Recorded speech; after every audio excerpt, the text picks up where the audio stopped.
قال رسول اللہ صلی اللہ علیہ وسلم من فطر صائما كان له مثل اجر غیر انه لا ينقص من اجر الصائم شیئا۔ رسول اللہ صلی اللہ علیہ وسلم نے فرمایا جس نے کسی روزے دار کو افطار کرایا اسے روزے دار کے برابر ثواب ملے گا اور روزے دار کے اجر و ثواب میں سے کوئی کمی نہ ہوگی۔ الحمدللہ ارشاد الشباب کی ٹیم نہ صرف نوجوانوں کی تربیت اور رہنمائی کے لیے سرگرم عمل ہے بلکہ خدمت خلق کے میدان میں بھی پیش ہے۔ رمضان المبارک کے اس بابرکت مہینے میں ارشاد الشباب کی ٹیم مختلف ہسپتالوں، محلوں اور چوراہوں پر افطاری تقسیم کرنے کا بیڑا اٹھائے ہوئے ہے تاکہ ان افراد تک یہ نعمت پہنچے جو افطاری کے وقت افطار کے سامان سے محروم ہیں۔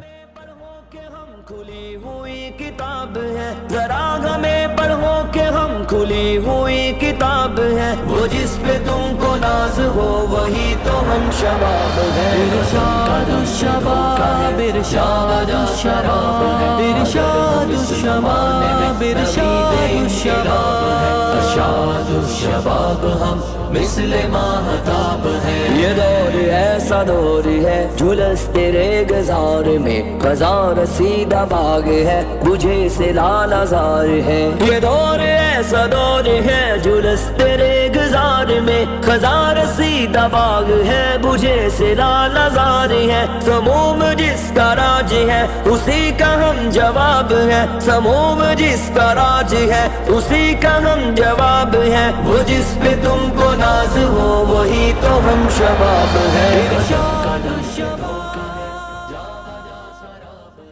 ہمارا ہدف یہ ہے کہ ہم اس رمضان المبارک میں افطار کے 10,000 باکسز کو تقسیم کریں۔ آئیے آپ بھی اس رمضان المبارک میں اس نیکی کو شروع کریں اور روزہ دار کی افطاری کروانے کا لطف اور سرور حاصل کریں اور اللہ رب العزت کی رضا حاصل کریں اور اس بابرکت مہینے کی برکتوں کو سمیٹیں۔